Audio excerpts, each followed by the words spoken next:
ফুলকপির একঘেয়ে রেসিপি খেয়ে যদি বোর লাগে তাহলে বানিয়ে নিতে পারেন ফুলকপি দিয়ে নতুন এক রেসিপি। রেসিপিটা বানানো যেমন সহজ, খেতে কিন্তু তেমনই সুস্বাদু। মাত্র অল্প কয়েকটা ঘরোয়া উপকরণ দিয়ে দারুণ স্বাদের এই ফুলকপির রেসিপিটা বানিয়ে নিতে পারেন যে কোনো দিন লাঞ্চ বা ডিনারে।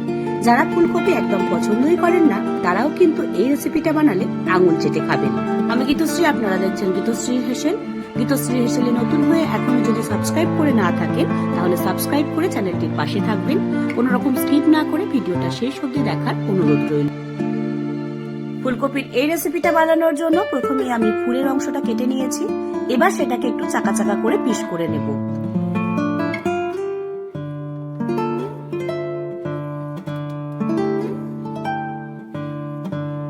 ফুলকপিটা কাটা হয়ে গেছে। অন্যদিকে একটা কড়াইয়ের মধ্যে বেশ খানিকটা জল দিয়ে জলটা একটু গরম করে নেব। তারপর তার মধ্যে দিয়ে দেব হাফ চামচ পরিমাণ নুন। খুব ভালো করে নুনের সাথে জলটাকে মিশিয়ে নেব। তার মধ্যে দিয়ে দেব আগে থেকে কেটে রাখা ফুলকপিগুলো।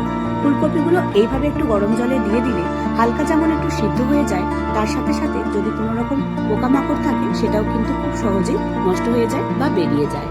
এবার ঢাকা দিয়ে মিনিট খানেক একটু রেখে দেব।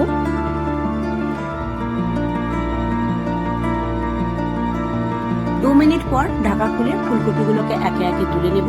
এখানে ফুলকপিগুলোকে খুব একটা বেশি সিদ্ধ করার দরকার নেই। এবার সেগুলোকে তুলে একটা পাত্রের মধ্যে রেখে দেব। আমি এখানে শুধুমাত্র 4 পিস নিয়েছি, আপনারা চাইলে পরিমাণটা বাড়াতেও পারেন।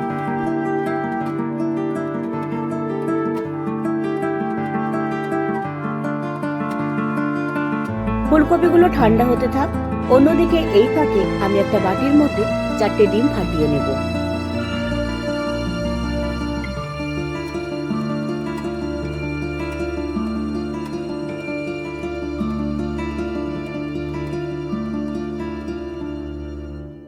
চারটে ডিম ফাটিয়ে নিয়েছি। এবার এর মধ্যে দিয়ে দেব হাফ চামচ পরিমাণ নুন, হাফ চামচ পরিমাণ গোলমরিচের গুঁড়ো।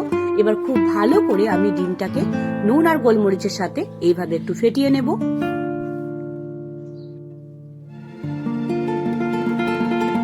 ডিমটাকে খুব ভালো করে ফেটিয়ে নেওয়ার পর আমি এখানে 2টো পেঁয়াজের খোসা ছাড়িয়ে নিয়েছি। সেটাকে যতটা সম্ভব ছোট ছোট করে কুচিয়ে নেব। পেঁয়াজ কেটে নেওয়ার পর একইভাবে আমি ঝালের জন্য কেটে নেব কাঁচা লঙ্কা। যেমন ঝাল আপনারা পছন্দ করেন সেই অনুযায়ী এখানে লঙ্কাটা কেটে নেবেন। আমি এখানে 2টো লঙ্কাকে কেটে নিয়েছি। এবার পেঁয়াজ আর লঙ্কা আমার কাটা হয়ে গেছে। অন্যদিকে আমি এখানে 4টে বাটির মধ্যে অল্প একটু করে তেল ব্রাশ করে নেব।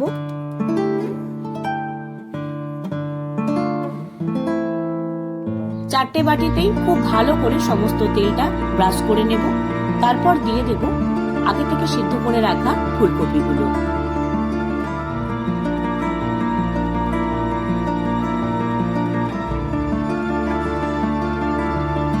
এবার ওই ফুলকপির মধ্যে দিয়ে দেব ডিম। নুন আর গোলমরিচ দিয়ে খুব ভালো করে ফেটিয়ে নিয়েছিলাম।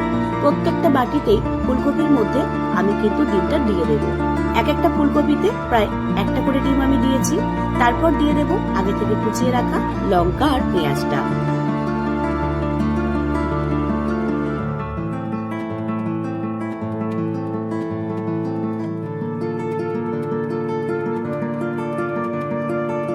এরপর ফ্লেভারটা একটু বাড়ানোর জন্য ছড়িয়ে দেব অল্প একটু করে চাট মশলা আর কাশ্মীরি লঙ্কার গুঁড়ো। কাশ্মীরি লঙ্কার গুঁড়োটা দিলে কালারটা বেশ খুব সুন্দর আসে। তো সবকটা বাটিতেই আমার দেওয়া হয়ে গেছে। একটা কড়াইয়ের মধ্যে দিয়ে দেব বেশ খানিকটা জল। জলটা একটু গরম হয়ে গেলে তার মধ্যে বসিয়ে দেব স্ট্যান্ডটা। এবার একে একে আমি বাটিগুলোকে রাখবো স্টিম করবার জন্য। মিনিট 2 একদম লো ফ্লেমে রেখে দিলেই দেখবেন খুব ভালোভাবে স্টিম হয়ে যাবে। 2 মিনিট পর ঢাকা খুললেই দেখবেন খুব সুন্দরভাবে কিন্তু স্টিম হয়ে গেছে। একই পদ্ধতিতে আমি বাকিগুলোকেও এইভাবে স্টিম করে নেব। রেসিপিটা ভীষণই সহজ এবং নতুন একটা রেসিপি। বানাতে খুব একটা সময় যেমন লাগে না, খেতে কিন্তু দারুণ লাগে। যারা ফুলকপি খেতেই চান না তারা একবার না খেলে বিশ্বাসই করবেন না যে ফুলকপি দিয়েও এত সুন্দর একটা রেসিপি বানানো যায়। তো আপনাদের সাথে কথা বলতে বলতে দেখুন আমার ডিমগুলো খুব ভালোভাবে স্টিম হয়ে গেছে। অন্যদিকে আমি আরো কিছু সবজি কেটে নিয়েছি। এবার সেগুলো দিয়ে একটা পেস্ট বানিয়ে নেব। প্রথমে আমি দিয়ে দিলাম টমেটো, পেঁয়াজ, কাঁচা লঙ্কা, আদা আর রসুন। এবার কোনো রকম জল না দিয়ে একটা স্মুথ পেস্ট আমি বানিয়ে নেব। আমি এখানে মিক্সিতে বানিয়ে নিয়েছি, আপনারা চাইলে শিলেও বেটে নিতে পারেন। পেস্টের টেক্সচারটা হবে ঠিক এইরকম স্মুথ। একটু ঠান্ডা হয়ে গেলেই একটা ছুরি বা চামচের সাহায্যে চারিধারটা একটুখানি এইভাবে তুলে নিলেই দেখবেন অনায়াসেই কিন্তু উঠে যাচ্ছে। কোনো রকম কিন্তু ফেটে যাওয়া বা তোলার সময় সমস্যা হবে না। অন্যদিকে কড়াইয়ের মধ্যে একটু তেল দিয়ে তেলটা গরম করে নিয়েছি, তারপর তার মধ্যে দিয়ে দেব একে একে এগুলোকে ভেজে নেওয়ার জন্য। হালকা একটু এপিট ওপিট উল্টে ভেজে নেব, খুব বেশি লাল লাল করে কিন্তু ভাজবো না। এগুলো কিন্তু ভাজা খেতেও খুব ভালো লাগে, ডিম ফুলকপি ভাজা টমেটো সস দিয়ে। মিনিট দুয়েক একটু এপিট ওপিট উল্টে ভেজে সেগুলোকে একটা পাত্রের মধ্যে তুলে রেখে দেব।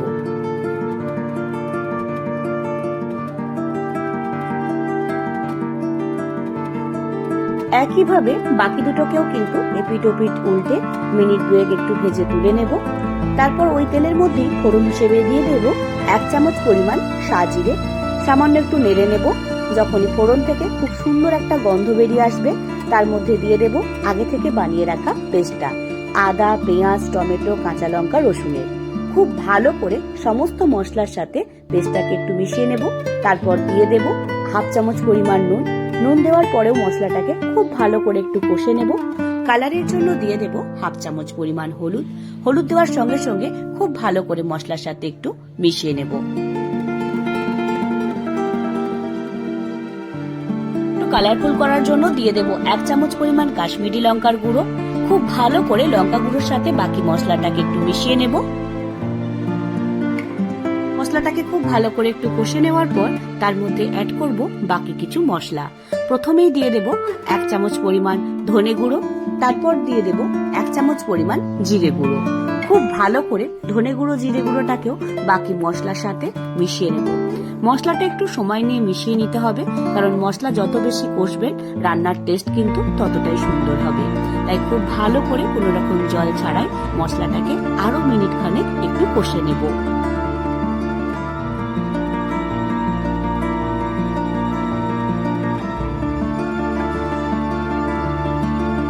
মশলাটাকে খুব ভালো করে কষে নেওয়ার পর যখন মশলা থেকে এক্সট্রা অয়েল বেরোতে শুরু করবে, সেই সময় দিয়ে দেব 20 গ্রাম মতো টক দই। ভালো করে আমি আগে থেকে ফেটিয়ে নিয়েছিলাম। এবার খুব ভালো করে দইয়ের সাথে বাকি মশলাটাকে মিশিয়ে নেব। এই সময় গ্যাসের ফ্লেমটা কিন্তু একদম লোতে রাখতে হবে, না হলে কিন্তু দইটা ফেটে যেতে পারে। আর দেওয়ার পর কন্টিনিউ কিন্তু ঘন ঘন এটাকে মিশিয়ে নিতে হবে।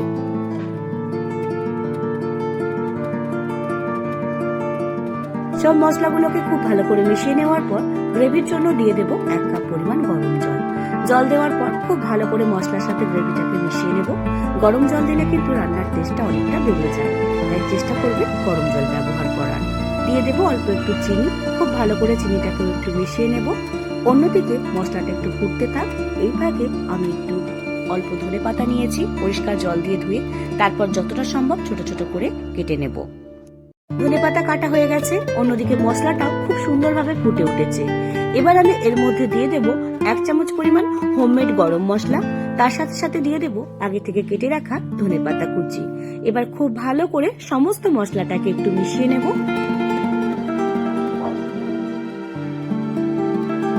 খুব ভালো করে মিশিয়ে নেওয়ার পর আগে থেকে ভেজে তুলে রাখা ডিম ফুলকপিগুলো দিয়ে দেব।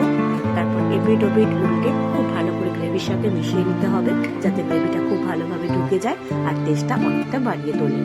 খুব সহজেই এরকম একটা রেসিপি আপনারা লাঞ্চ বা ডিনারে বানিয়ে নিতে পারেন। ডিম ফুলকপির এই রেসিপিটা খেতে যেমন সুস্বাদু, বানানো তেমনই সহজ।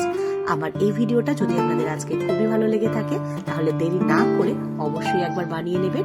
আর কেমন লাগলো কমেন্ট বক্সে জানাতে প্লিজ ভুলবেন না। এই ভিডিওগুলো ইউটিউব থেকে দেখলে লাইক, শেয়ার, কমেন্ট করতে ভুলবেন না। নতুন সদস্য হলে সাবস্ক্রাইব করে পাশে থাকবেন। আর ফেসবুক থেকে এই ভিডিওগুলো দেখলে পেজটিকে ফলো করে আপনাদের গুরুত্বপূর্ণ মতামত কমেন্ট বক্সে জানাতে প্লিজ ভুলবেন না। সকলে খুব ভালো থাকবেন, সুস্থ থাকবেন। আবারও দেখা হচ্ছে। নমস্কার।